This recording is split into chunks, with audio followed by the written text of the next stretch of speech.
What's up, everybody? It's the Sports Chasers Podcast.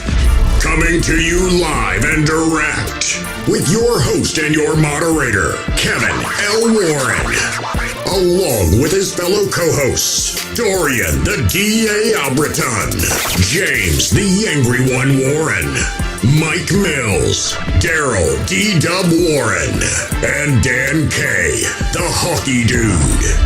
This is a real sports podcast for real fans. This is a sports podcast with no hot takes, no narratives, just real, unadulterated sports talk. Please be advised that there may be some colorful and explicit language. The Sports Chasers are the defenders of the fans. Now, here's your host and moderator, Kevin L. Warren!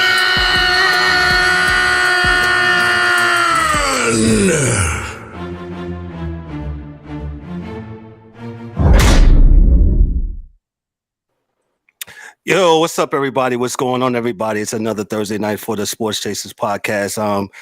Bring your greetings today, man. Thanks for everybody that's watching. It's another Thursday night. We got a lot to get into tonight, man. We're going to talk some soccer. We're going to talk some NBA, wrap up the NBA Finals, the NHL Stanley Cup.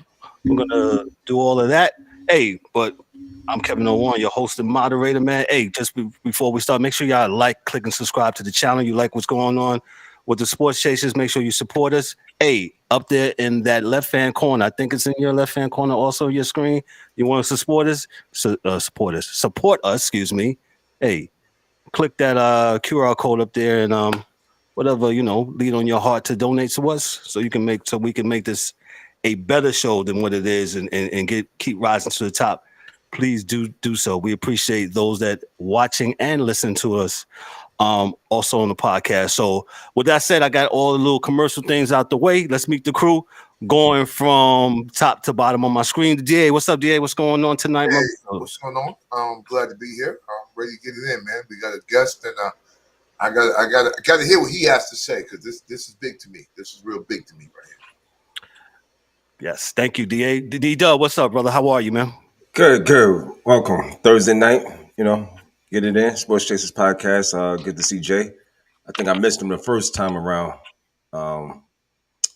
that he was on. So I'm glad to see him and hear what he got to say about my man. Gotcha. Ryan will be in and out. But as Daryl and the DA, D-Dub and the DA alluded to, hey, we got our special guest tonight, my main man, Jay Kington from InterMiami Podcast, man.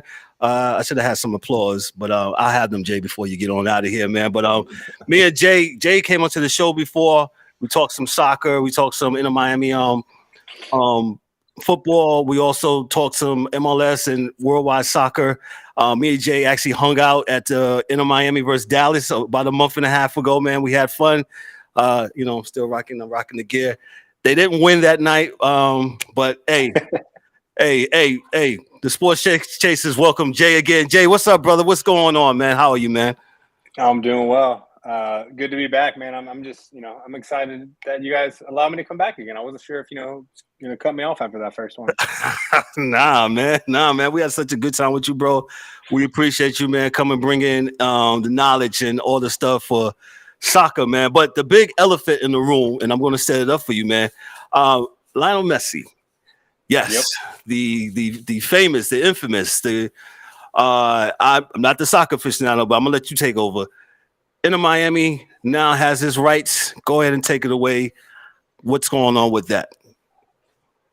Yeah. So I don't even know where to start. We have, this has been a long saga. I think these rumors first came out a year and a half, 2 years ago, and it's like every few months they come back. Probably like the fifth or the sixth iteration. I was just talking to my co-host. I was like, damn, man, I cannot wait for this to be over. Like, good, bad, or indifferent. Just get this done with, move on with our lives, because anytime some news breaks out, we're getting hit up for all types of questions. So it's been a very long saga. News really started to heat up a couple weeks ago, especially a week ago, and a lot of rumors started to get associated with it. We do have some team sources involved in the club, in the front office and everything. And, we have added on quite a few members to the podcast in different areas. There's about 12 of us in total in different areas between hosts. We've got co-hosts and hosts that are hosting other shows. We've got a whole tech team. Anyway, we've got some connections.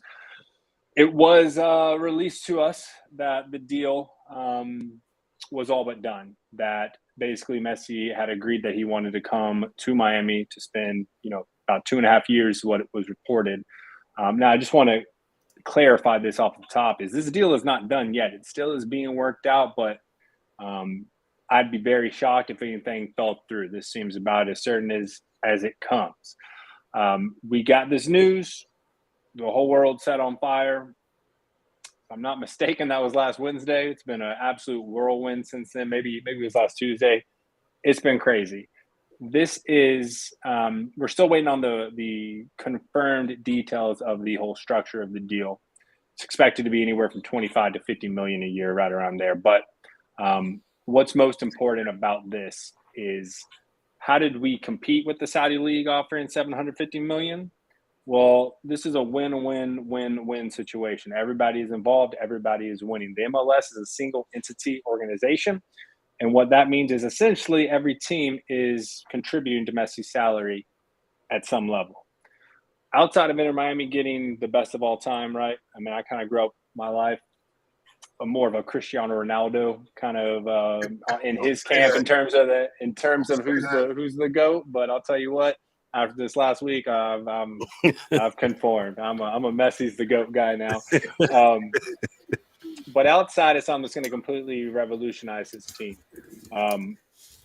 there's multiple players in this. I mean, the MLS is going to be able to push their image to new levels. It's going to be able to attract more talent.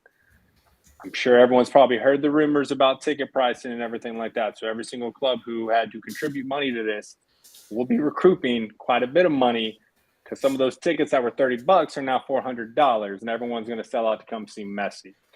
So all the clubs are going to win. Apple TV Plus is going to win. Messi is getting a cut of the profits of any new subscribers who are coming on board. All right. Apple's winning. Apple's trying to boost their platform into something that offers more sports. Adidas has exclusive rights to the entire league for all jerseys, apparel, gear, everything basically. They have frozen the ability to customize a jersey with the name Messi on it. I'm sure they're probably ramping up productions, but you're about to see what will easily be the most selling jersey in the league, what I suspect to be the most selling jersey in the entire nation across any sports. Every major player involved in this league is winning. Every single fan is winning, even if they're bitter that Messi didn't sign for their team. The benefits are going to be there. More players will come. Hopefully, we're going to get some changes to the salary cap structure, new CBA, something more beneficial to the league. It is the only thing you can compare it to is when Pele came over to New York, which was, way in the day, 70s, right? This is without a doubt the biggest single event to ever happen in American sports. I mean, Messi has 470 million followers on social media. That essentially means one of every 12 people in the world follow this man. He has more followers than every NFL team and NBA team combined. He has more followers than every single major athlete that is in this country combined. This man is not an athlete. He is not immortal. He is a god that walks among men. And he's here. He's here for the whole world to see. It's going to be truly spectacular 2.5 years. And I think I forgot to mention he's also getting some ownership stake in the club. So he'll be around a bit longer to, bring other players in. Him and Beckham will team up to go travel the world and lure other talent to the team. So a lot of stuff. I think that's probably the biggest thing to me, is that with him sticking around as an owner, I think that, he'll probably change the way football in this country is approached, because he's an academy kid, and he'll probably start to say, look, we have to look at the youngsters. And, we don't really – we do, but we really don't look at 10, 11, 12, 13-year-olds as pros, whereas across the pond, they do. So they'll see a 14-year-old, and they're like, yeah, that kid. He's 14. Yeah, that kid. That kid in 3 years is going to be special with a little bit of coaching. And I think Lionel will be able to look and see these kids and bring them in to an academy and teach them. And, next thing you know, you guys will be the Patriots. You'll just win every football game. We'll all hate you. Hate. Yeah. Capital H you in about 3-4 years. I already feel like we're the bad guys now. Yeah, you are. Don't worry about that. A lot of hate.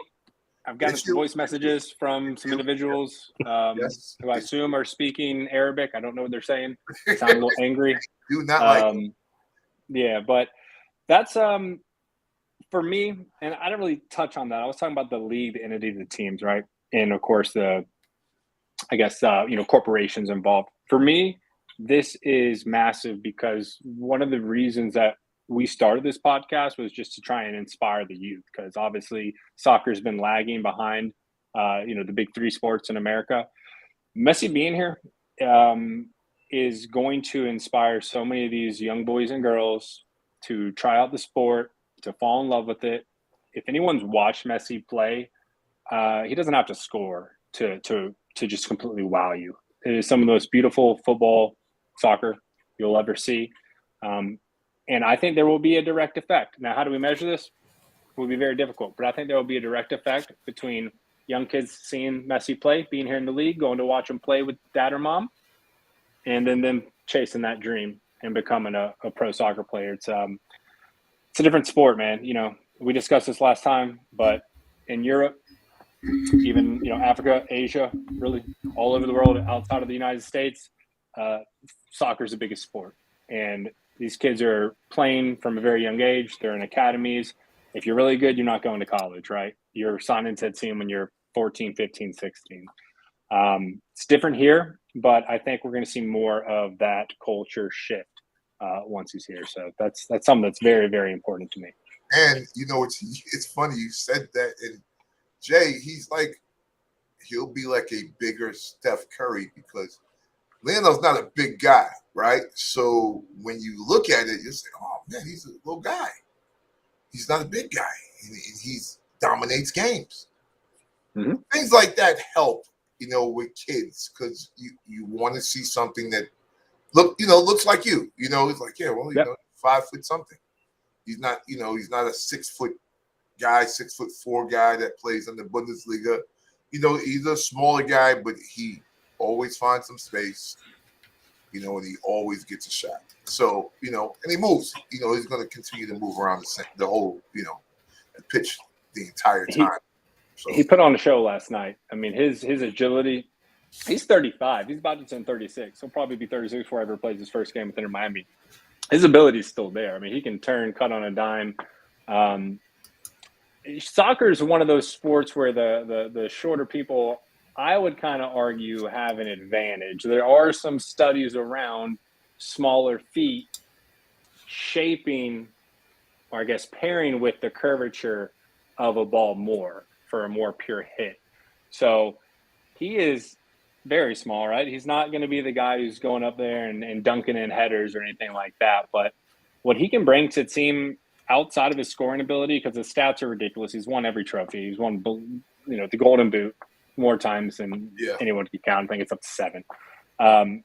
But the creativity he can offer, the vision he can offer a team, I think is bar none. InterMiami has been struggling very much this season. We've lost 3 players right now, knocked out essentially for the whole season of 3 starters.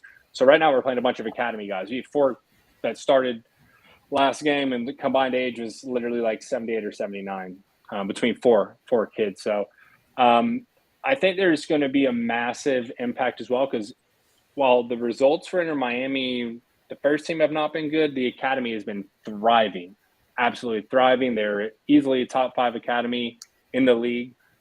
They are winning games left and right. We're talking about kids that are 13, 14, 15, 16, 17. And we're starting to see that bleed in and trickle in to the first team. But for these young guys, and one specifically comes to mind, is an attacking midfielder named Benjamin Kramashi. He is kind of a split citizen, U.S. and Argentinian. Both federations are very interested in having him represent their country.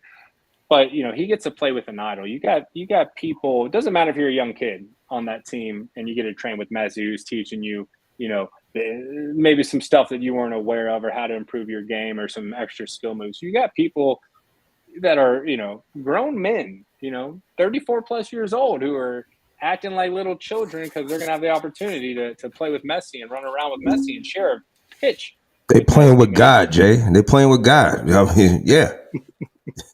That's the best way to describe it. It's hard. I mean, if you don't follow the sport, you understand Tom Brady is a superstar in America, probably well known outside of the country. That's right. But Messi, Ronaldo, between those two, right? Like Messi was down here a year and a half ago, and he was just trying to get some dinner, man. And that's what I think is going to be tough, right? Because he was swarmed. I mean, absolutely swarmed. He was in Miami. Everyone knows who Messi is, right? A lot of these older European stars come over to the MLS at the end of their career, and they actually really enjoy living in America. Like we had Gonzalo Higuain last year. Not many people know who he is, where if he was in Europe, he's going to get hounded. But he can go out with his family, enjoy a nice dinner, not get bothered. There might be someone out there, points a finger, tries to give him a little bump when he walks by, or maybe ask for a photo, but not like that. The thing that's going to go crazy in the United States is when Messi's here, almost everybody knows who Messi is. Yep. It'll be very difficult. The team is going to have to figure out what they're doing with their security. I expect a complete overhaul, probably almost doubling an amount of personnel, if not more. I'm not sure how they're going to work this out between Messi walking from the training center to the pitch. Kevin, when you were there, players walk out. Right. Nobody really bothers them. Nobody was there. Messi. Even in last night's game against Australia, people were rushing the field trying to run and give Messi a hug. So they're going to have to figure that out. Well, Jay, he can holler at us. Me and Kev, we can figure it out for him. So I'm just saying. I'm just saying that's on another side, Jay. That whole dinner thing. Listen, I'll take care of the dinner. It's going to cost, but I'll take care of it. Yeah, we can figure that out for him. Yeah. Indubitably, like right away. I'll see if I can put a word in. I appreciate it, man. Whatever. Jay, we'll talk to you off the air, man, about that. Jay, let me talk about another logistics. Dry Pink Stadium, right? It holds how many? 18,000. 18,000. Is there talk of changing venue when he comes? What's up with that? Of going probably to Rock Stadium? There were some rumors about that. The MLS or specifically InterMiami, we just lost a player to turf. We want to stay away from turf as much as humanly possible. I think Miami's on like a synthetic kind of hybrid. But they were discussing moving some games to Hard Rock. His first game is coincidentally the same weekend as Rolling Loud. So, while we're trying to pop pink smoke, Rolling Loud's popping another smoke. Yeah. They popping away.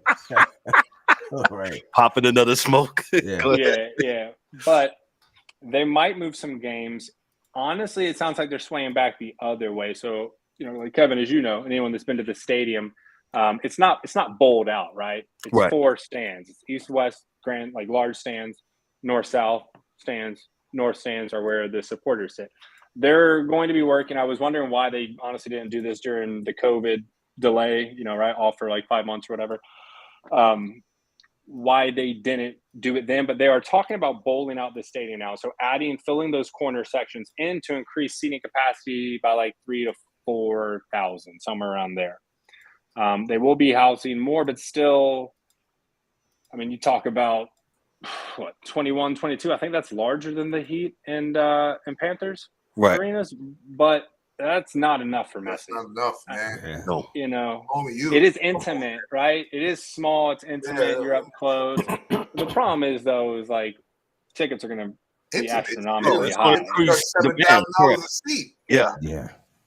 So what do you do? Do you go to, I don't know what the capacity at Hard Rock is, but I'm sure it's probably around, I think it's around 60,000. It's around 65,000 the Hard Rock. Correct. Okay, so 65,000. So you can allow more fans. Probably drop that ticket price a little bit, right?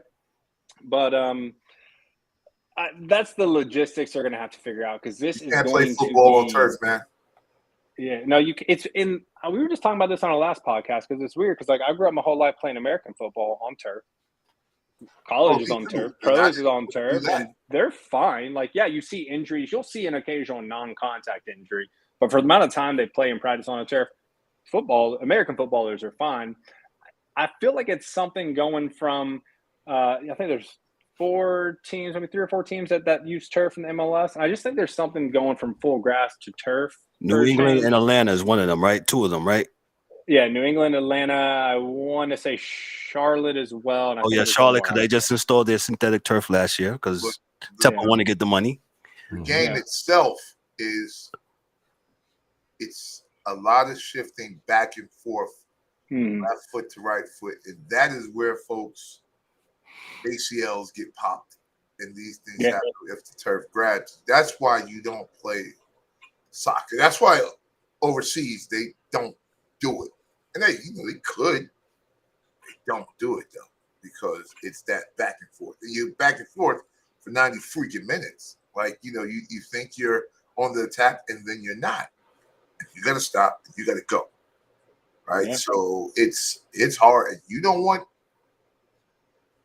Messi to come here and get injured. Remember, the fans that bought those, the fans that bought those tickets 6-8 months in advance and paid $500 a pop don't want Messi getting injured the week before he comes to their town. He's 35. We want to stay on grass, and so I guess you probably would do better by bowling out the stadium for now, until you can get another solution somewhere else. 2026 is when Miami Freedom Park should be completed. I was about to ask you that, Jay. Yes. It's going to be the end of it anyway. So, Inter Miami's got the hybrid turf, right? In my opinion, it's a pretty nice turf compared to some of the others in the league. But what I think Messi has the ability to do in this league is make some significant changes. I think, number one, which is important to a lot of people, maybe not so much the teams that play in these turf fields, but a lot of people want to see turf fields removed completely. Some of these teams are sharing stadiums with football teams. American football teams, rather. I always have to designate that. But, the MLS is trying to have everyone play in a soccer-specific stadium, right? And either hybrid or full grass. Now, it takes, obviously, you got to put more money into it. You got to have a groundskeeper that's basically the most anal person you ever meet in your life. Don't step on my, my pitch and stuff like that. But I'm hoping, I know a lot of people are hoping that change can be made. The other big one is going to be to the salary cap, right? That's really what's been prohibiting this league from trying to crack in and potentially be a top 5 soccer league in the world, is the salary cap. So I think once he gets in there, hopefully the team is making some adjustments, increasing maybe the amount of designated players you have or the overall salary cap for the team. Those are the 2 immediate ones, but I just the impact is going to be, it's incredibly hard to put into words. We're only going to know it when it's here, when it's happening, the magnitude of it. But I just don't see how anyone could be upset outside of the fact that he's not coming to play for their team. It's good for the league, selling out.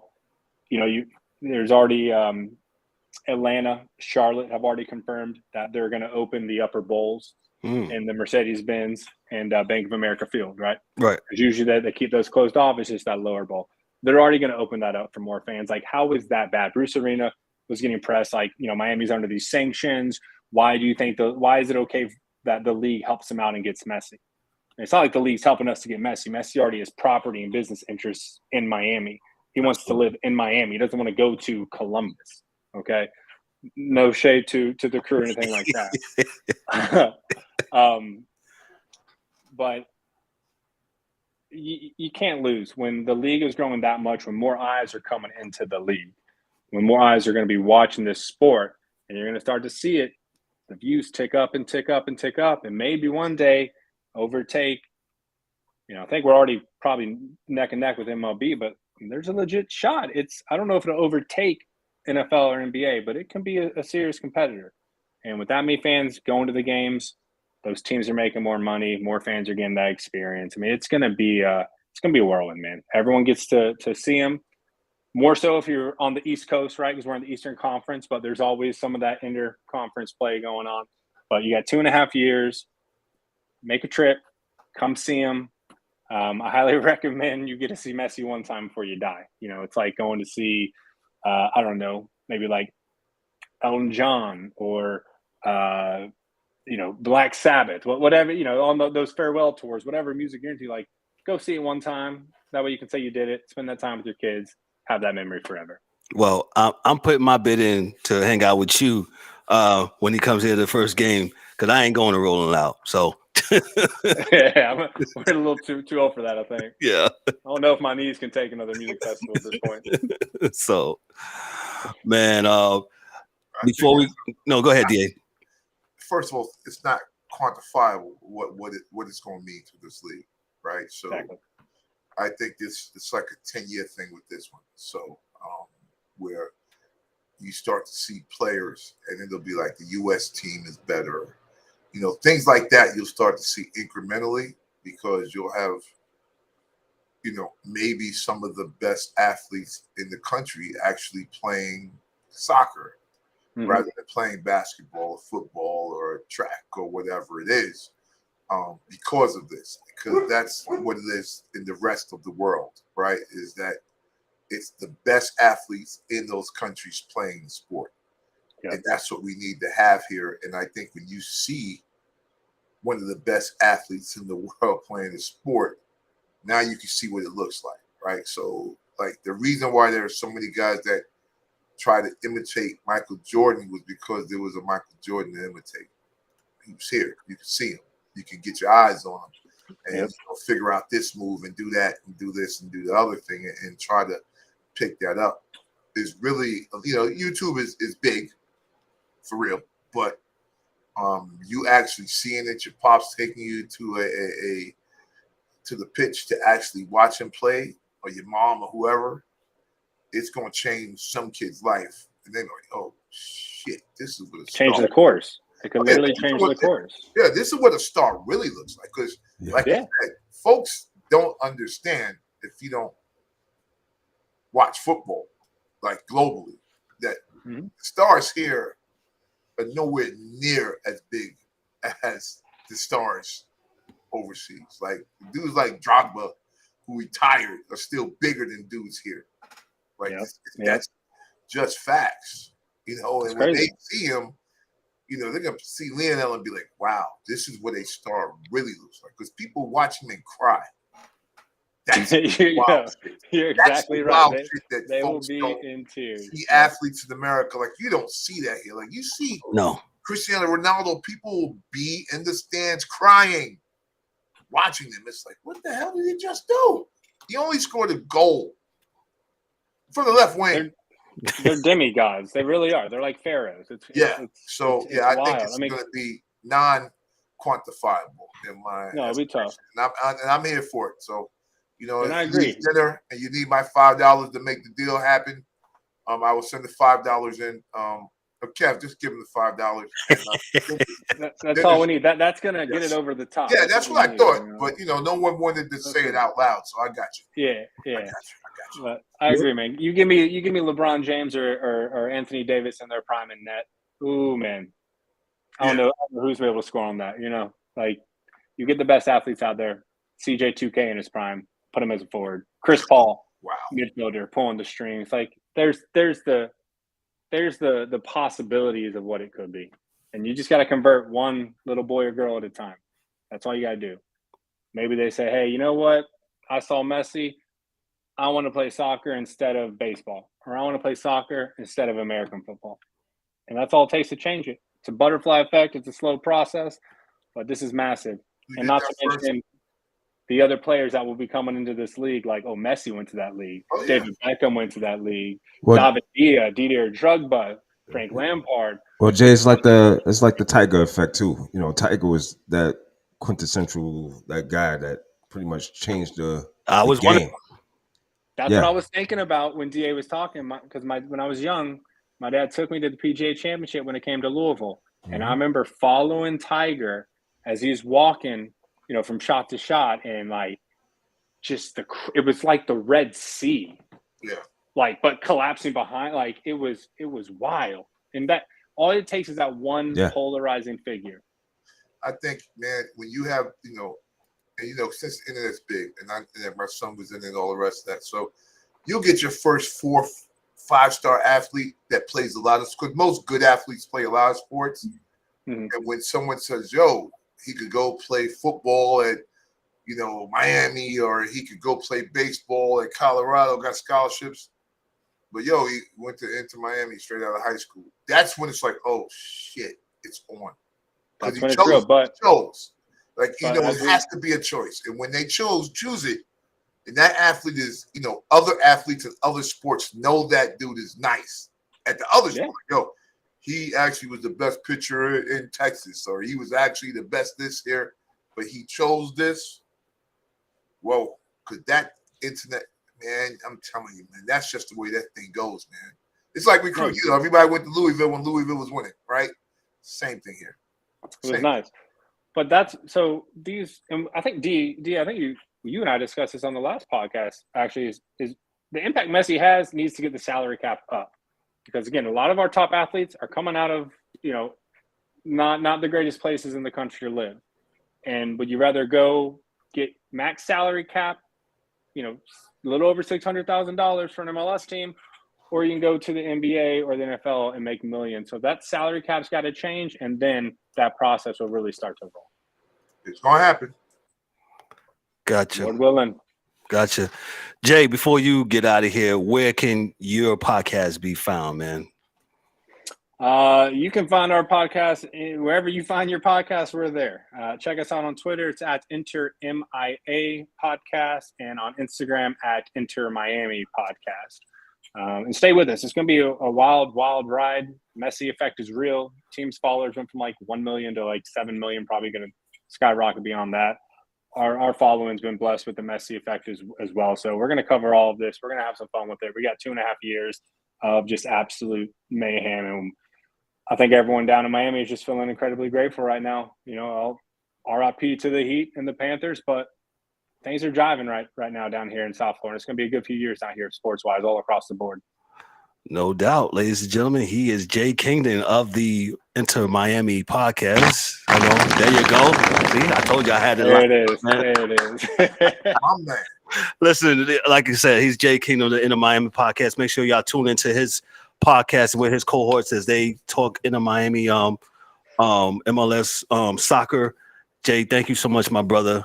I appreciate you coming through as always. And like I said, we're gonna have to hang out again, especially when Messi comes through. And Let me know, man. Anytime. We'll do that thing, man.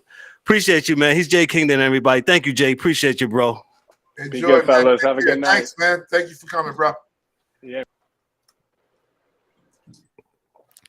He's Jay Kington, man. We talked a little soccer, man, and hey, that was a great interview, man. He had the insight of what's going on with Lionel Messi and him coming to the InterMiami MLS soccer club.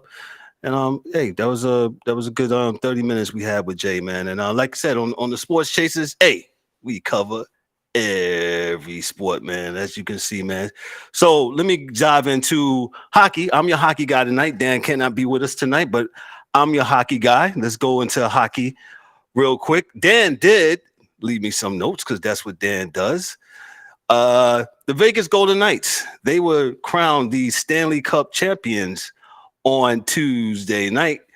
And hey, they won the game 9-3. They absolutely kicked the Panthers' arse, as they say across the pond, and it was no contest after the second period there. And it definitely, hey, shout out to the Golden Knights. They did their thing. Let me read a couple of notes that Dan had for me. Vegas Golden Knights are the 2023 Cup champs. This was their sixth season, and in those 6 seasons, their sixth season they won the Cup. In those 6 seasons, they had made the playoffs 5 out of the 6 years. They lost the 2018 Stanley Cup Finals against the Washington Capitals. Excuse me, they lost in the first round in 2019, lost conference finals 2020 and 2021, missed playoffs in 2022, and now in 2023 they're the Stanley Cup champs. Not bad as for an expansion team. This is per our hockey dude Dan. Dan goes on and says, funny part is that the Conn Smythe winner, that's the playoff MVP for those that don't know, Jonathan Marchessault in the expansion draft from the Panther, he got acquired from the Panthers in the expansion draft, and look what happened, and they got Roddy Smith as a throw-in. Vegas was just according to Dan, he said Vegas was just too fast. They was too strong in the Panthers, and they held their own for a little bit through the series. He said they basically Vegas outworked them. Game 4 in Florida was interesting game because Vegas went up 3-0 in the second period when Montour scored, and for Florida to make it 3-1, then late in the third when Barker scored to make it 3-2, Florida pulled the goalie and almost scored the winning goal in seconds. But Hill came up big on the Tkachuk to steal the victory. According to Dan, he said, in all honesty, Vegas had command of the game for most part, but Florida fought back, making a very similar game to where they had tied it late and won in OT as the previous game.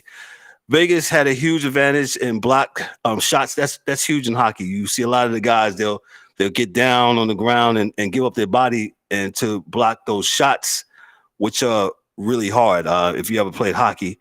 What Dan goes on and says that while on the podcast, someone just died. That was last week.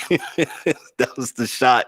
I think Dan and DA was talking about when Tkachuk got killed. Yeah, he got. So that's what we named the episode. But Tkachuk was asking for it. Yes, man. Come on, this is what we said that, and I like Maddie. That's my dude, man. Yeah, I like Maddie too, but he was asking for it. A lot of shit.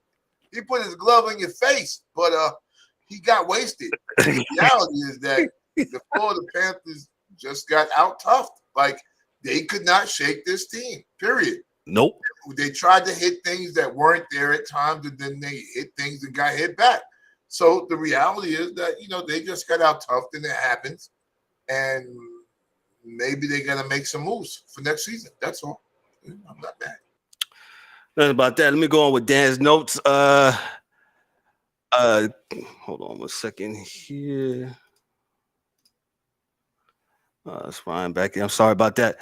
Tkachuk went to the locker room for a while, came back, but you could tell that he was hurt, and he absolutely was hurt. There was a couple of Panthers were hurt, but like Dan alluded to, and like we said, and during this part of the season, everybody's hurt.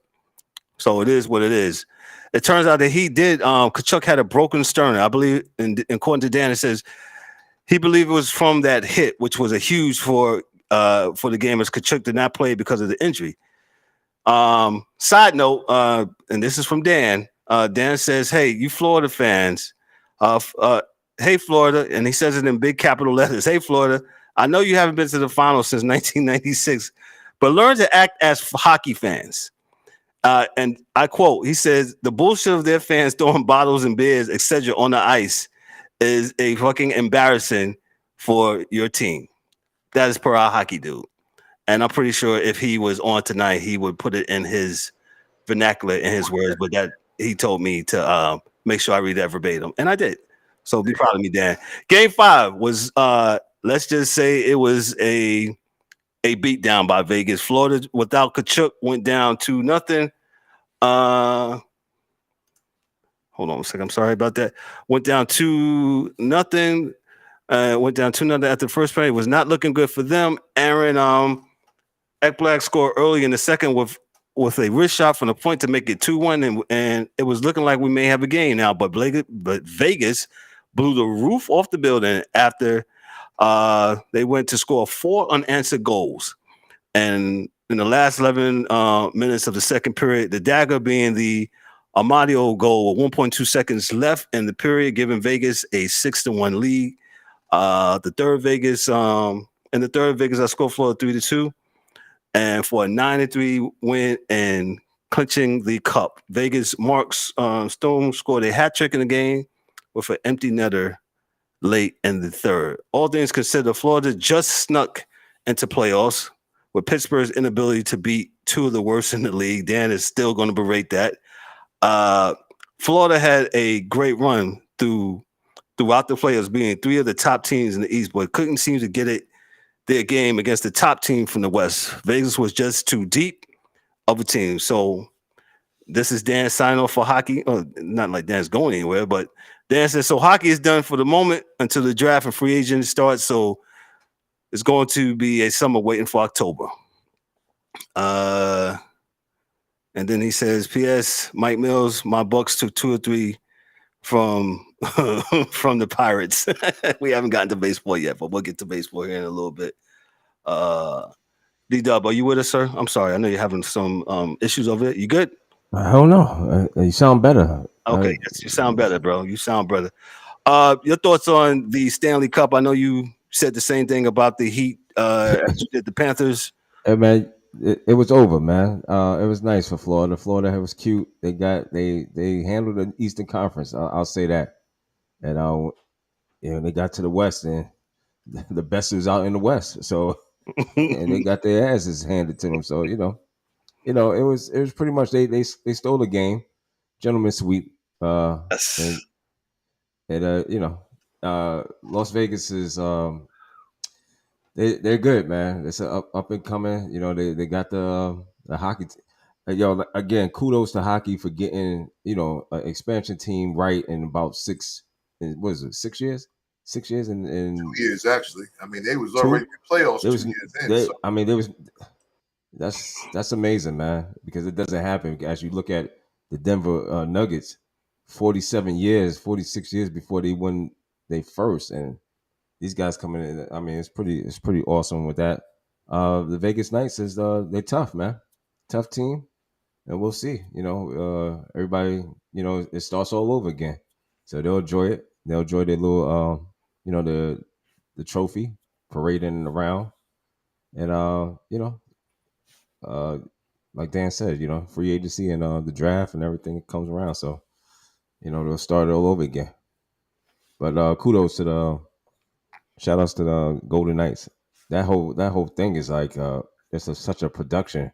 It's bad. It looks like it's better than LA. What the Kings do. Oh yeah. Yeah. You know what I'm saying? Yeah, their intro is dope. The intro is dope. So, shout outs to Vegas. Vegas. Yeah. And we'll talk about that in baseball, the athletics. The reverse crowd. Yeah. That is a mess. That is so crazy. But that's all I got, Kev. Gotcha. BA, anything else on the that shit is gonna be the Kraken. Get that crack next year, baby. Oh, yeah, crack in. Not the crack, the Kraken. Not the crack. Yes, the Kraken. We'll see, man. They had a good year too. Yeah, they had a good year.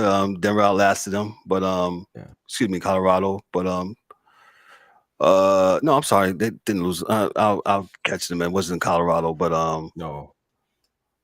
Y'all know what I meant. I'll grab back to it, man. But yes, I enjoy playoff hockey. It was riveting. It was exciting. I know I read something where they said the Stanley Cup Finals. This was the least watched Stanley Cup Finals. I sent the article to Dan. Dan hasn't gotten back to me yet. But maybe a couple reasons why, whatever. If you're a hockey fan, you're gonna watch hockey. You're gonna watch it, and if you're truly a hockey fan, if you are, you're Johnny come lately or, casual, you're probably not going to check it out because I guess it's not the two sexy teams or whatever because it's Florida and Vegas. But, as we say in the show, if you like your sport, watch your sport and don't give a damn what nobody else says about your sport. That's what we say here at the Sports Chasers, man. So don't let nobody narrate or dictate to you because we ain't going to tell you nothing. You tell yourself what's important when it comes to the world of sports, man. D, I'm sorry, you had something? No, I just said indeed. Yep. So let me run down here the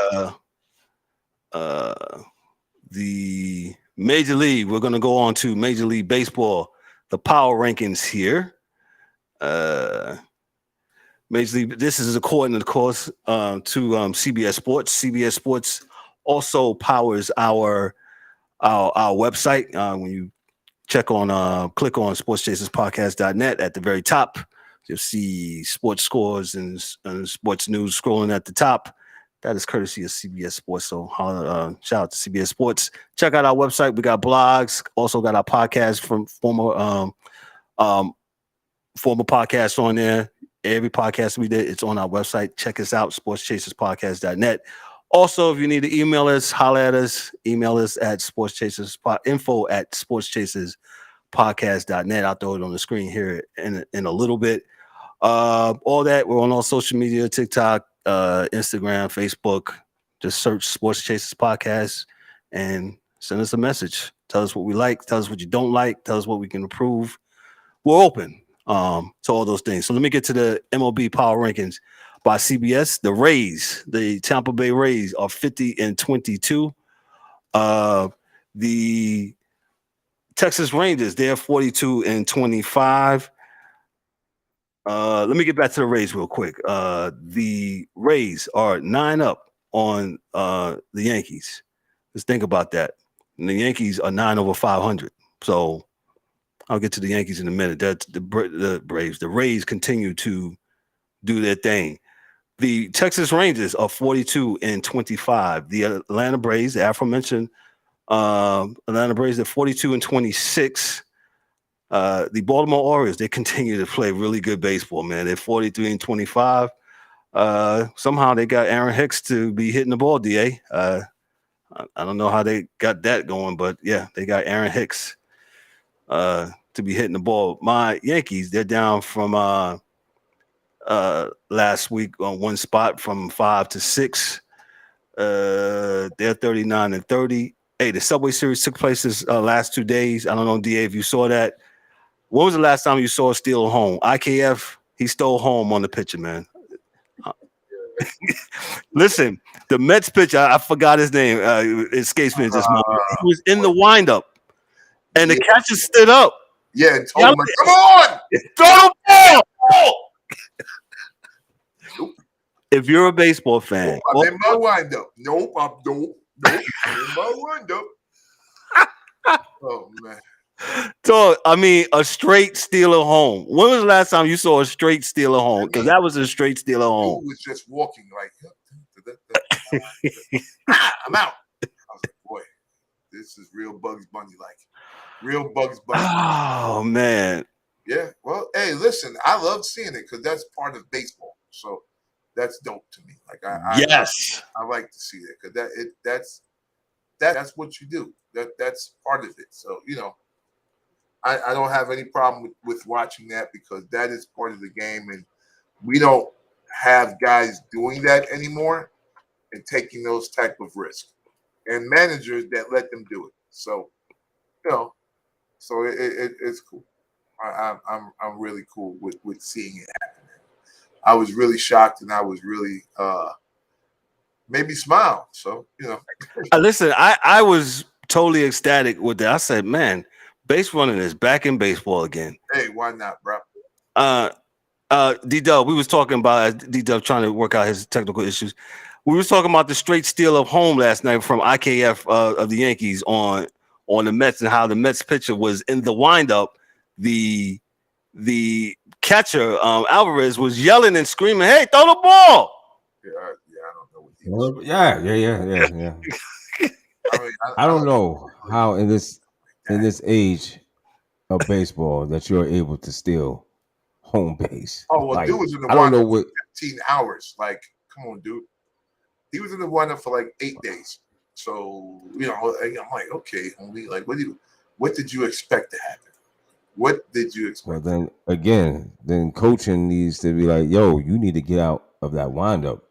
That windup is way too long.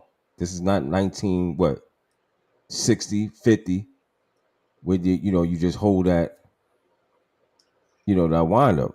You gotta get rid of it. Yeah, I love seeing it, man.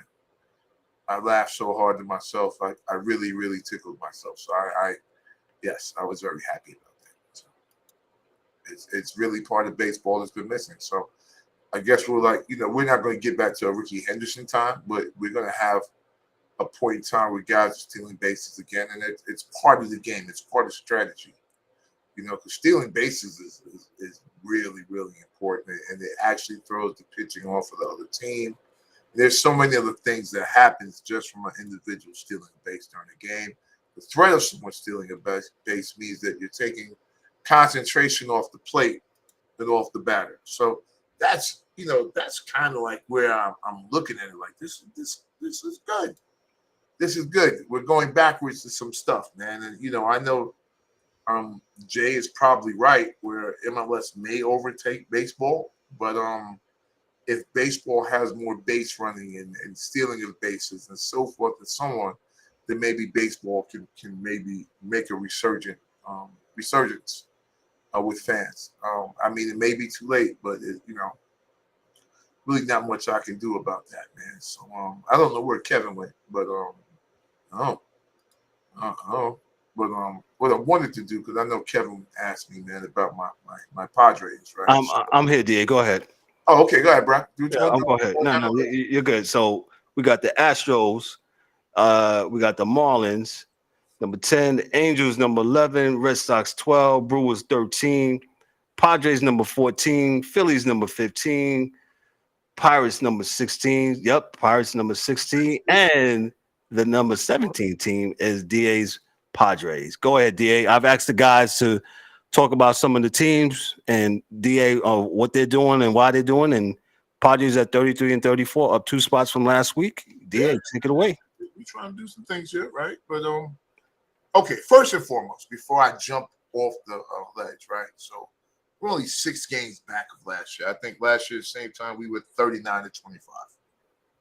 So it's not so bad, but then it's really bad, right? So there are a few stats that really threw me off because you can watch a team as a fan of a team and not know certain things.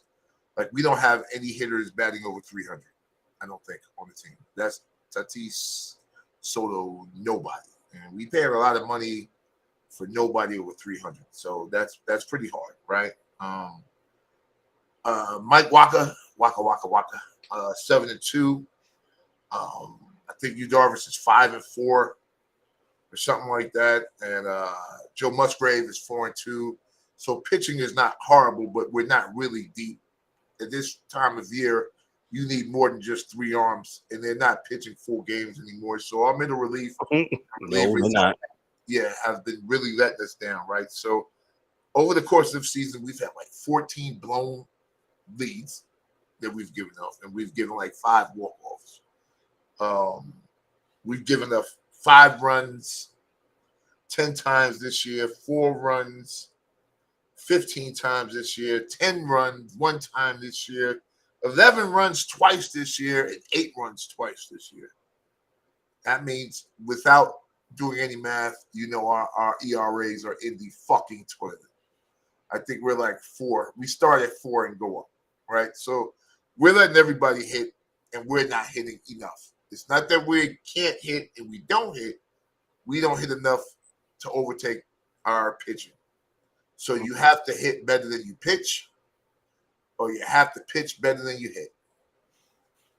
And we're in a bad spot, man, as a team. I mean, we've had some injuries, but we are getting as close as we've been all year to being healthy.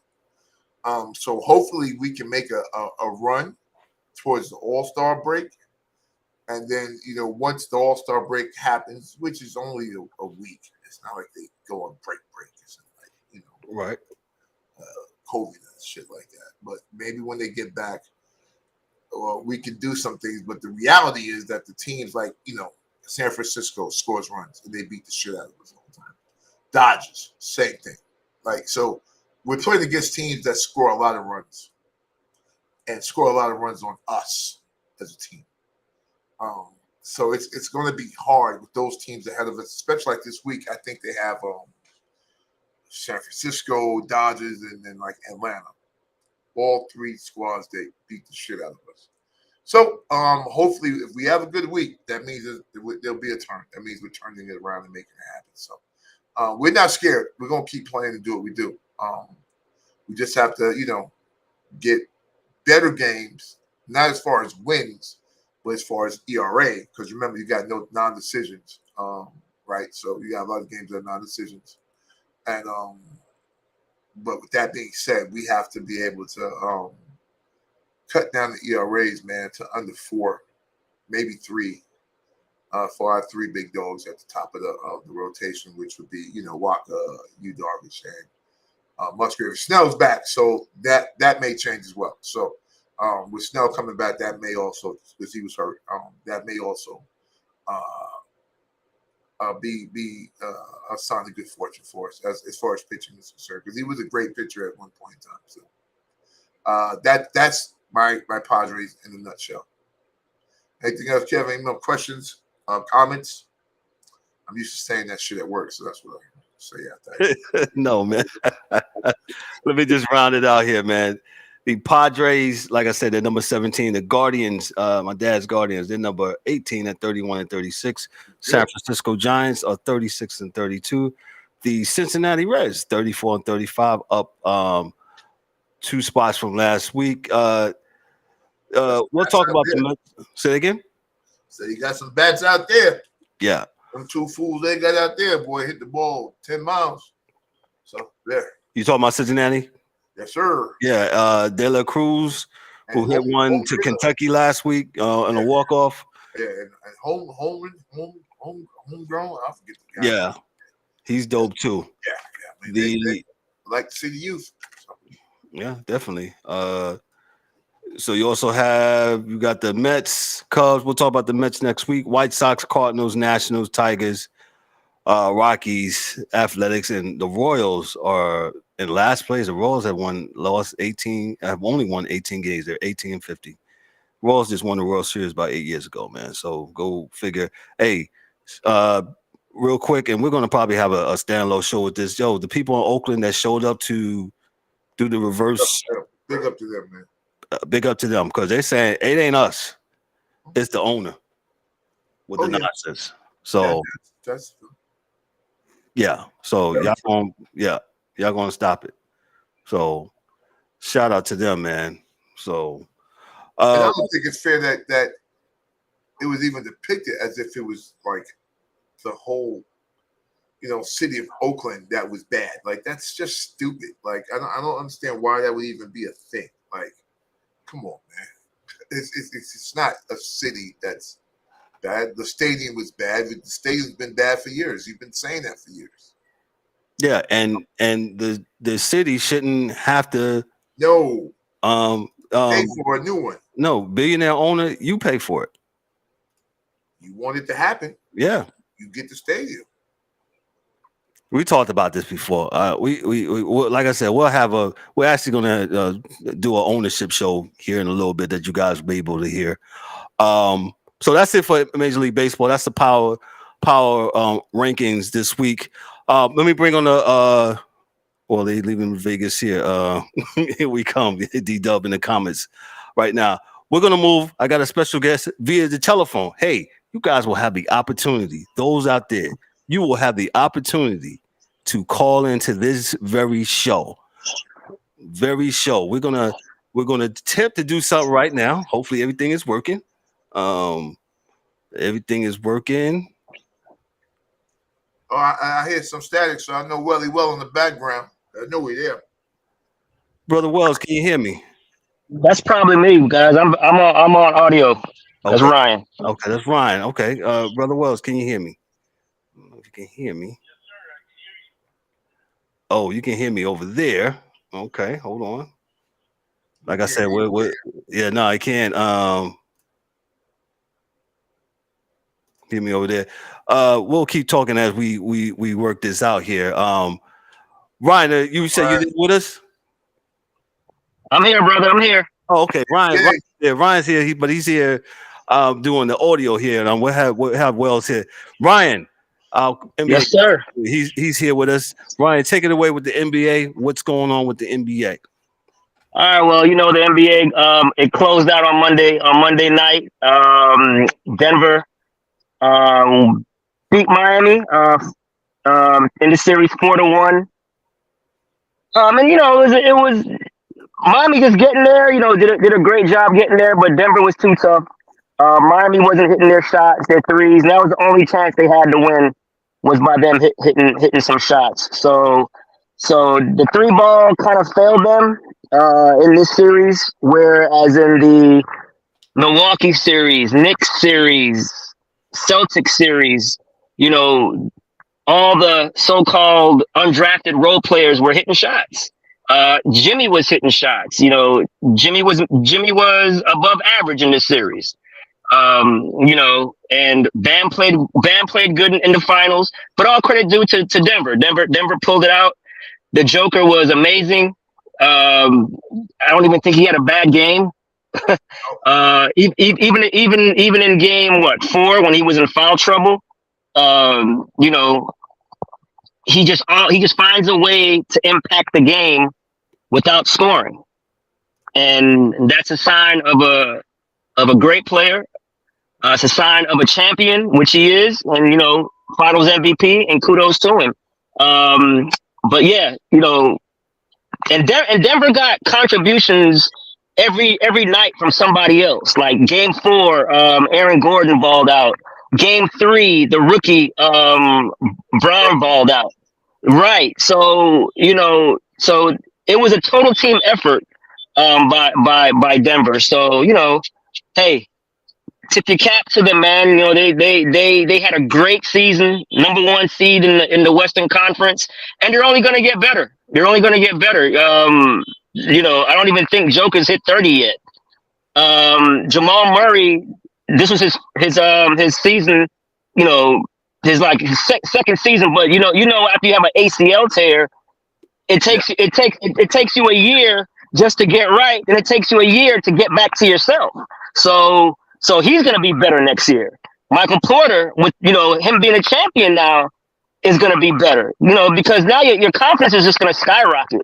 And I believe they still have cap space to do some things. They just made a trade where they got some picks. So hey, we could be seeing a dynasty in the making with Denver. So and free agency is coming up. The draft is coming up.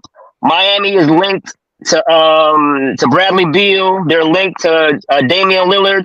So that would be an awesome get from Miami if they can get one of those guys. So we'll see.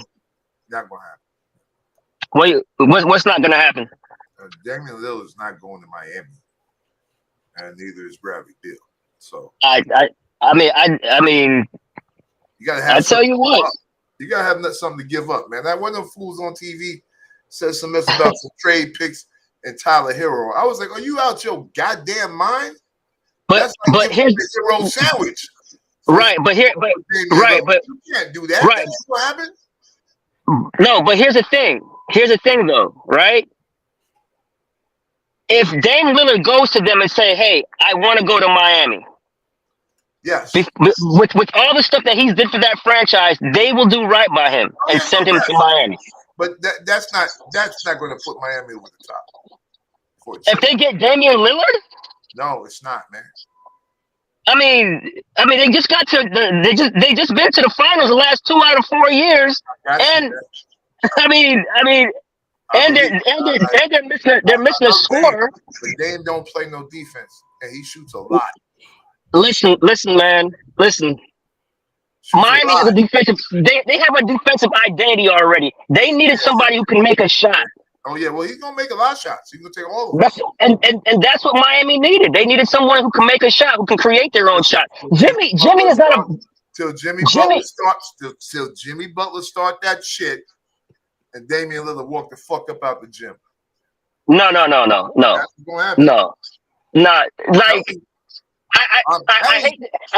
I hate to mention the whole Heat culture stuff, but it's a perfect fit. Damian Lillard is a perfect fit. Jimmy Butler had a culture before he got there. Right. I understand that. But if you don't play defense, he's gonna curse you the fuck out. No, man. Like, no, he knows. Jimmy knows he's not a scorer like that. He even said it. He's not a volume scorer. So if you have Jimmy and Bam who plays defense with a Damian Lillard, man, that's a awesome pairing. It's not gonna happen. Well, whether it happens or not, if he's there, it puts Miami in the top 3 in the East. Oh yeah, but I think they would have been there anyway. So that's what the draft pick or whatever they were going to do. I think they would have been there anyway. Right. It was going to be Miami. You know, whether you say Milwaukee, Boston, and Philly, top 3 bow period like that. Right. So Philly gets a player, and they're number 1 or number 2, and this is happening. You know, I think it's kind of that's kind of what it's going to be. But I think that I don't think Dame Lillard going to go there. One, I think he probably goes to a team closer. There's one thing. One thing is for certain. Portland's not going to trade him to a Western Conference team. That's for sure. No. He'll go somewhere else. Yeah. No, he's not going to go. That's for sure. And like I said, man, I think if there's a team he can go to, it's the Heat. I really believe that. I still think it's right. So he's in a contract now, right? So you still got to match money, contracts, and all the rest. Right? Yes. Yeah. Get up. Right, but you got to trade like 8 dudes of them non-drafted. No, you don't. No. You got to trade to get Dame Lillard. No, you don't. The money already works. Remember, Tyler Hero just got an extension. Duncan was making $90 million a year, and if you throw in a Lowry, you're telling me. I'm just saying what the money can work. I'm with you, man. Man, this ain't no debate show, bro. But I'm just saying, man. Like, I'm just saying, if you got Dame Lillard in one hand, right? Just listen to me. Walk with me. Mm-hmm. And you got Tyler Hero, who's hurt, and Duncan Robinson. I mean, he's not hurt. I mean, come on, he broke his ass. All right, yeah, but hurt. He ain't played. I mean, yeah, but it was an ACL injury. Well, shoot, he's a shooter, and he broke his damn hand. Bro, he was already he could have played. They didn't want to. You know why? You know why he didn't play? You know why he didn't play? The reason why he didn't play. The reason why he didn't play in that last game is because Spo's like, look, nah, man, we're not gonna play him because we don't want him to get hurt even more to mess up this Dame trade. I'm telling you, man. If Dame wants to go to Miami, they'll make it happen. We didn't play him because we're gonna make sure he's right to trade him for Damian Lillard. That's what we're gonna do. So he ain't gonna play. We're gonna get our ass bust by Denver in his last game. This fool ain't gonna put up a goddamn shot because he's gonna be sitting on the goddamn bench. We're gonna trade that for Dame Lillard, and Portland's supposed to say yes. Man, you're missing the point, man. If maybe they have to throw in a Caleb Martin. I'm just saying the money already works with say Tyler Hero. I mean, don't act like Tyler Hero's a scrub. You act like he's a scrub. Like you said, and I'm gonna let Wells on because he's here. It would have to be Damian Lillard goes to his people. Like you say, now it can work. He would have to go to his people in Portland, so you'll trade me to Miami. Of course, that's the only way it's gonna work. But Miami can't call them and make it happen. Dame's got to say, "I want to go to Miami, make it work," and they'll do right by him. Of course they will, but that wouldn't be right. So let me step in here real quick. We talked about the Miami Heat who lost. Let me talk to my man Sylvester Wells, who's a Nuggets fan. Hey, brother Wells, Coach Wells, a friend of the show. What's up, brother? What's going on, man? We tried to do the call-in thing, but it wasn't working, so we're doing it this way. Wells, what's up, brother? Say what's up to the people, man. What's going on? What's going on, brothers? How y'all doing, man? Hey, I'm still celebrating. Doing good, I don't know about, I'm still celebrating, man. It's been 20 plus something years, man, and hey, we finally got one. Y'all gonna get 21 though. Yeah. I believe. So let me ask you something. So how do you feel? Of course, you're excited, as you know. You're a Nuggets fan. What do you think that this has done for the league and all this, and Jokic and all that? Your thoughts on that, real quick. I think it actually balances the league out now. You know, there's no more the super teams and the big threes and all that stuff is dead. You know, I mean, you can win a championship with draft picks. And the Lakers front office, the Nuggets front office, I'm saying the Lakers because we swept them, you know, and their GM was on the floor. But it's what the Nuggets GMs, they front office, did through the draft and made a couple of key pieces trades that, you know, were just some ground out players that weren't big names, but we know who they are now as far as Bruce Brown and, you know, KCP, who won, you know, championship in the bubble, which now he has a real one. So, you know, it's just, he got a real one now. So That's right. And just keeping them together, keeping that 8 together, what the Nuggets do, I definitely see maybe 2, maybe, you know. Oh, they could definitely run it back. But, you know, now you got teams, and I've overheard people saying that now they're going to try to find a collection of talent to try to beat that team, which is I don't think that the super team era is over. I think that these guys they're going to start looking if they can't beat this Denver team a second go around. Oh, you better believe they're going to start teaming up again. Well, they're going to try to figure it out. D, is that the new collective bargaining that comes in next year is going to see to it that you can only afford 2. I forgot about that. You're correct. It's not going to be 3, right? Yeah. So I think it's hilarious, Wells, that now everybody talking about, oh, this homegrown team and you got to win organically. When I remember a year ago, everybody's talking about blow Denver up. Mm-hmm. Get rid of this one. Get rid of Michael Porter Jr. Do that. Got to get that guy. Got to bring this guy in. Sometimes you just got to let the dudes you got learn each other and play. Marinate. I think the biggest thing was my man Aaron Gordon. I've always been a fan of him because I think he got robbed in 2 dunk contests. That's my dude. But robbed. Dude was a star in Orlando. Real talk. And he came there and said, listen, I'm going to take a back roll because the Joker is nice. I'm going to take a back roll. I'll rebound. I'll get open passes, and I'm going to do my thing. And he got a ring for it. So I got love for that team, B. I got love for the players.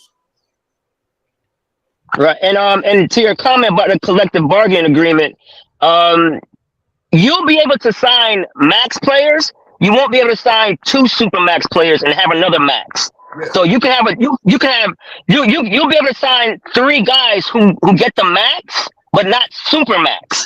So so you can still have 3 max players, but then you won't be able to afford a guy with like for instance, that's the dilemma that Boston is going to be in 2 years, because they're going to have 2 super max guys. And Jaylen Brown and Tatum. So they're saying, well, maybe we should trade Jaylen Brown, but you don't have to do that yet because Tatum Supermax is not going to happen until after next year. So you have wiggle room this year to do it. So you'll still be able to sign 3 max guys. You just won't be able to have two Supermax guys on the team and have a max guy. Right. Gotcha. It'll work. But. Right. So one of those max guys will have to take like a pay cut when they're signing their contract. So it could still happen, but and let me tell you, man, if these teams are so smart with their GMs and finagling the salary cap, they can do all kind of stuff to find a wiggle room to make things happen. And remember also too, guys, when you're matching contracts, and like trades, it doesn't have to be identical. Bring the money back. It has to be within, I believe, $7 million, either over or under it. Right. So exactly. So and to the caller's point, you know, with Denver, their playing style is going to age well because they literally have an all-time great whose playing style is going to age better with age because he's not athletic. He already plays slow. He already plays methodical, and he's super effective at it. So, yeah, man, it's going to be it.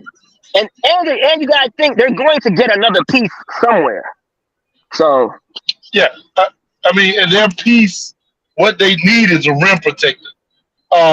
Correct. Bruce Brown is up for contract. He can go somewhere else and make, you know, the max. He can go somewhere else and make a bundle of money. He can make a killing right now in the market. Yeah. Oh, but I think he's going to stay. He's going to stay. Mm-hmm. He's going to stay, play the next year, and then going to get signed to a probably max deal. If Denver decides to keep him, Denver in 2 years, Denver had the money to pay him. Correct. Mind you that Murray, MPJ is getting paid way more than Murray right now. All these guys are tied up until 2026, mostly.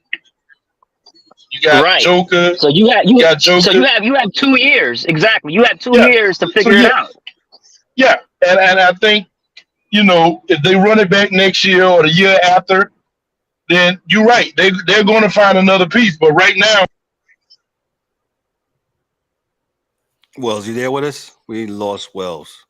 I think. Right, and you know, and to comment on Wells, what can happen is when teams win championships, teams are going to want to come and play with Joker because one, he passes the ball. He's a superstar that enables the other guys to do well. They'll be able to find a piece during the buyout market at the end of the year because teams are gonna players who get bought out are gonna want to try to win a championship. So they're gonna have the upper hand with that as well. So man, the sky's the limit with Denver, man. They're gonna have a good run for the next 3 years. Water polo. Teach your kids. Yeah, I absolutely agree. For the passer. Water polo. Water polo does that. There you go. Wells, what was you saying? You got disconnected there. Go ahead, bro. I think, you know, like I said, in 2 years, I think Denver is actually going to add more pieces. I mean, they got some players on the bench now that they got quite a few rookies on the bench now that I think that are expendable, and they got some second and third year players on the bench now that I think that is expendable. That, you know, at the end of the season, like I said, they can bring in a rim protector. They probably can bring in a Biombo. You know, somebody that can, that can back up Joker and protect the rim. DeAndre Jordan is getting kind of old. I'm glad he got his ring now. You know, it's been a while. Zeke Naja, I think he's a good trade bait. I think the way that Calvin Booth is. Yeah, and you know, I hate that we got rid of Bobo. I understand now why we got rid of. I hate that we got rid of Bobo. I love Bobo, but you know, it was time. You know, but I think Denver, Calvin Booth is doing a great. Yeah. Hell of a job. Did we lose Wells again? We lost Wells again. Hell of a job, though.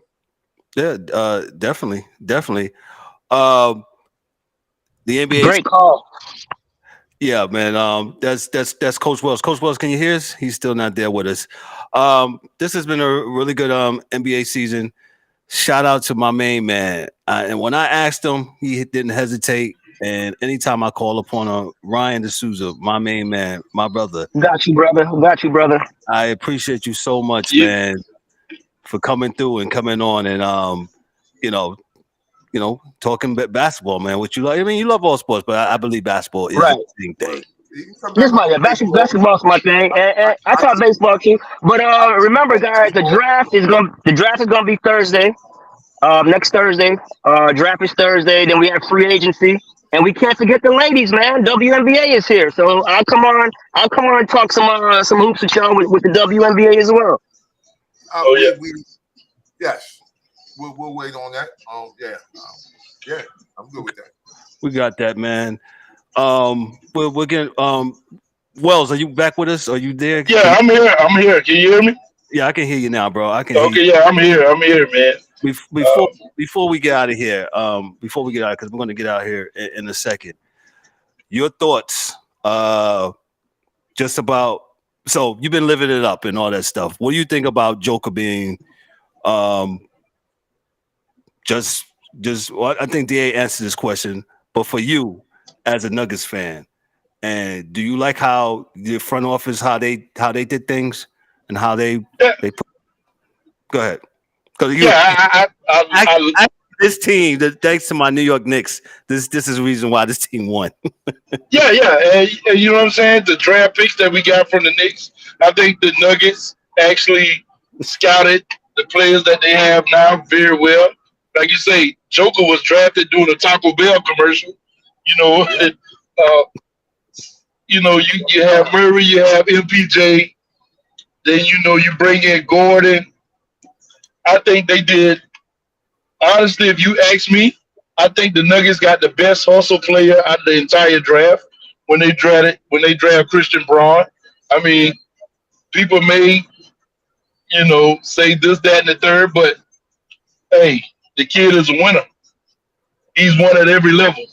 And he's only gonna get better. He's only gonna get better. He plays fast. He fits the Nuggets have, and like I said, the Nuggets, they're doing all the right thing because you got to think about it. During the finals, they made a trade to get the 37th pick in the draft. Mm-hmm. So they moved up to get the 37th pick in the draft. I can't remember who they made a trade with, but they moving up in the draft to get more pieces. So, like I said, I'm not mistaken. Yeah, big up to Calvin Booth. He's doing his thing. He's constantly working. One championship. Mike Malone say they're hungry, they're greedy, more. So I think the Nuggets going to do everything they possibly can to get more. And it's going to be fun to watch next year. I think so because I think Braun is basically a more athletic replacement for what the heck was his name, man? One of the brothers, man. Dude should jump out the gym too, man. College, he was there about a year or two ago. Played a lot. I think he's with. I had his name was just on the tip of my tongue, man. I'll get it when the show's over, of course. But big guy used to jump out the gym, but he's playing for Charlotte right now. I think we had 2 or 3 brothers that played in the league too, but went to North Carolina, but Duke, one of those schools. Forget his name, but he jumps out the gym. So that's Braun is exactly him, but faster, more athletic, younger. So my argument with everybody right now is that's it, Mason. Gotcha. Okay, Mason, Plumlee, yeah. So my argument with everybody right now is who's the best player in the NBA today? If you ask me today, you ask me tomorrow, you ask me when the season starts, it's Joker. Oh yeah, it's got to be the Joker. I don't. It's hands down, and I think a lot of people actually witness this, how good he really is when they watch the finals or when they watch the playoffs and they watch the numbers he put up, and he led the entire playoff field in scoring, rebounding, and assists. And that's everybody. From start to finish, from everybody. You asked me why he didn't win. Well, you asked me why he didn't win league MVP. It was voters fatigue. It was Yeah, it was more political. It was voter And fatigue. They're I not going don't, to do. Yeah, it's and, voter fatigue. and I really don't think he was trying to win it for a third year. Because remember, 7 out of the last 10 games he sat out. Yeah. He really didn't play. He sat out, But if he played, all right. Go ahead, Ryan. Yeah, go ahead, Ryan. Yeah, and you know, and to give Embiid credit, Embiid also deserved the MVP. You can't go wrong with Embiid. Embiid had a great year. No, So we're not. It's not a shot at Embiid when we're talking about who's No. the best player in the league. Embiid certainly deserved the MVP. Joker deserved the MVP. I thought it was between those two. So if Joker would have won it a third, 3 times in a row, that'd have been fine too. So they were both deserving, but it's voters fatigue. That's all it is. yeah. And I understand that. See centers back in the game. Oh yeah, I love it. I love it. That guys will be on TV talking about you don't need centers or nah. No, you still need a center. And you absolutely do. Even if he plays a little bit further from the basket, he still played in the post. Like if he got that switch, he absolutely did. Dude, yes. Boy, look, there's a mouse in the house. Let's get him.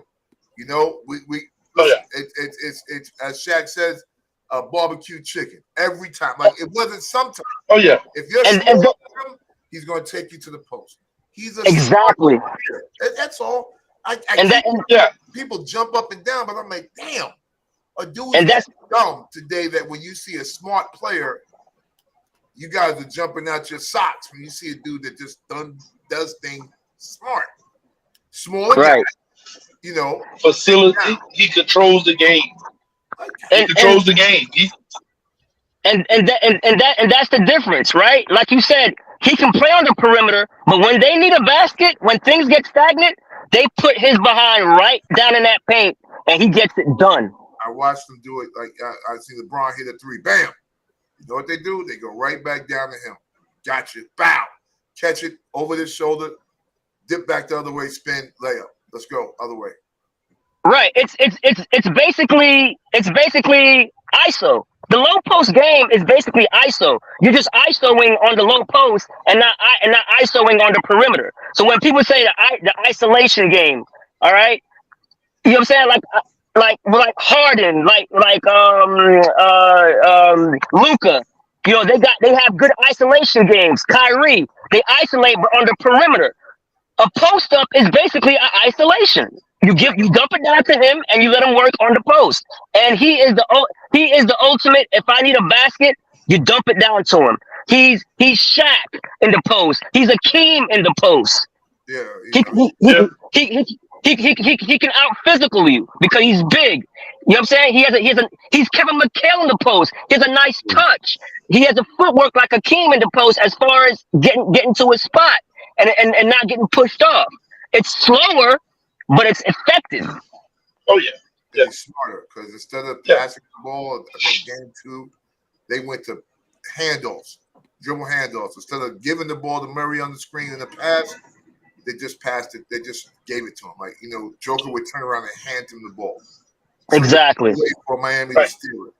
Like, I mean, come on, you got to be smart. And my thing is, I'm just so surprised that people are bugging out. And there's nothing against Joker, but like when I see a smart player, I'm like, yo, he's a smart player. Yeah. Not only that.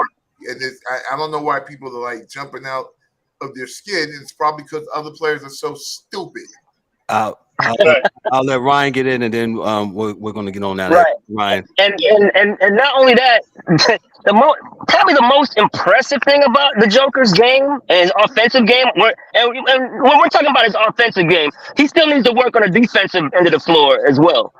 But he's not bad. He's not terrible in the post. But his touch, man, that guy has the softest touch around the basket, a mid-range jump shot, even a three-pointer. If the ball hits the rim, that ball is going in every time. It's amazing. The feathery touch and the soft touch that he has with both hands, with the left hook, the right hook, the movement, the bank shot.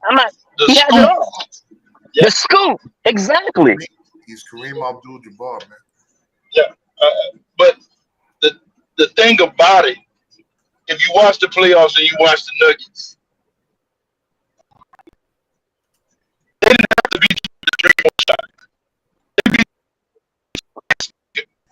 beat you with fundamental basketball. It was the range jumper.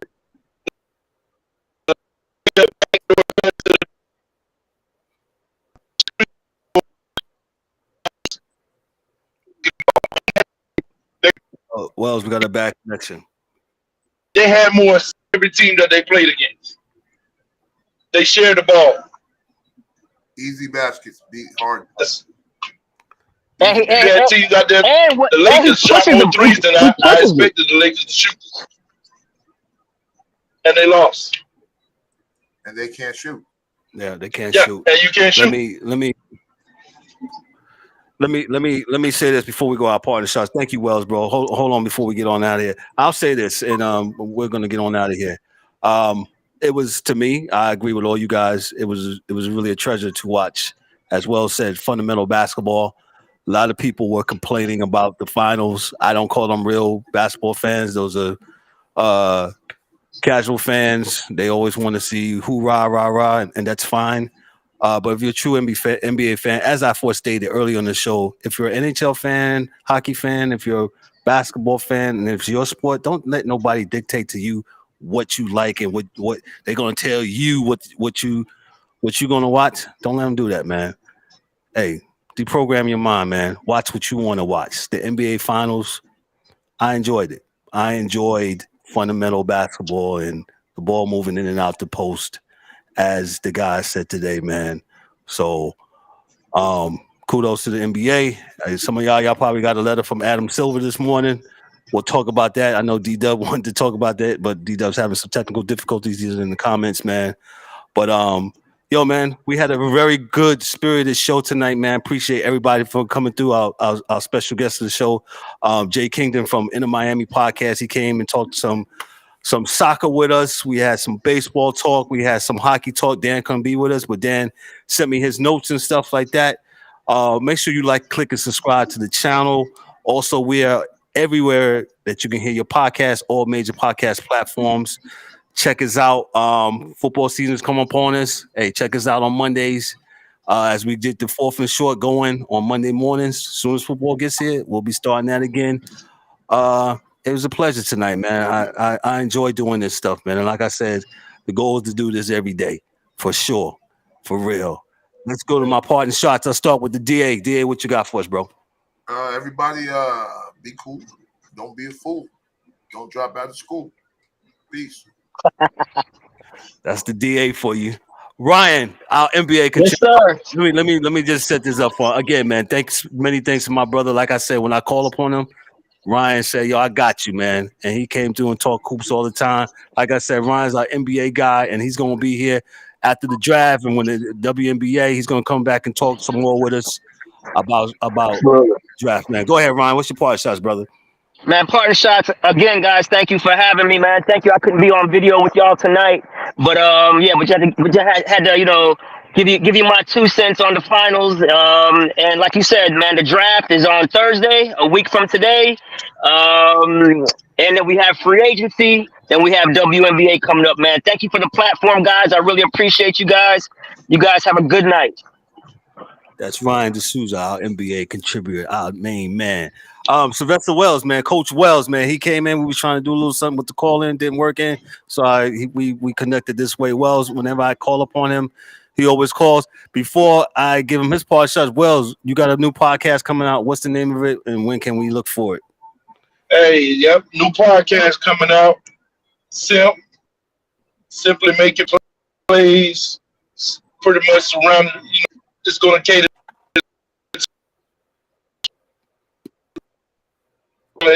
Put the talent out there, give them some exposure. Interviews. We're gonna bring a couple of you guys on, man. Y'all, have at it. We're still gonna talk about most, but it's pretty little around the high school kid, man.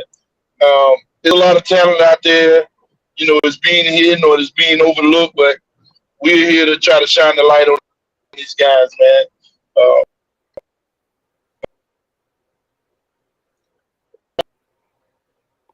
Reed King and Will Saint. Looking forward to it. So get ready to check us out in the next couple of weeks, man. And we're gonna be ready to bring it. Gotcha, man. He's Sylvester. Well, I think his call dropped, man. But listen, we're gonna get out of here, man. Hey, look for us next week. There you go. Wells is back. Yep. Hey. Oh yeah. Yeah, go ahead. You had a bad connection, man. But yeah, Okay. Wells podcast coming out here in a few weeks. Like I said, it's going to be specialized on youth sports, and they'll touch also on some professional stuff too. I'm pretty sure of it. I'm in a crazy face group group with Wells for sports, and Wells is absolutely a fool when it comes to that stuff, man. Boy, oh boy. Yeah. That's all I'm gonna say, man. Yeah. We're gonna touch every level touch every level of sports on SIP, man, because like I said, there's a lot of talent out there, man, and they need to get that exposed. They need to be revealed. So we're gonna bring it to you, man, and we're gonna reach out to you guys. We're gonna have you guys on the show, man, because we know what y'all do, man. I appreciate y'all for having me on anytime. Second home. Hey, I love you guys, man. Man, we love you too, man. Appreciate the love, bro. That's all right, man. Thank you, man. We're going to get on out of here, man. On behalf of myself, the DA, Daryl Warren, Ryan D'Souza, our NBA guy, Sylvester Wells, our guest, Jay Kington, our guest for soccer, Daryl D-Dub Warren. I think I said Daryl D-Dub. Dan, the hockey dude, Mike Mills, the angry one, James Eric. This is the Sports Chasers podcast, man. Y'all be good. Y'all be blessed. Y'all have an awesome weekend, man. And y'all stay good and stay safe, man. Peace. Have a good one. Take care. Enjoy.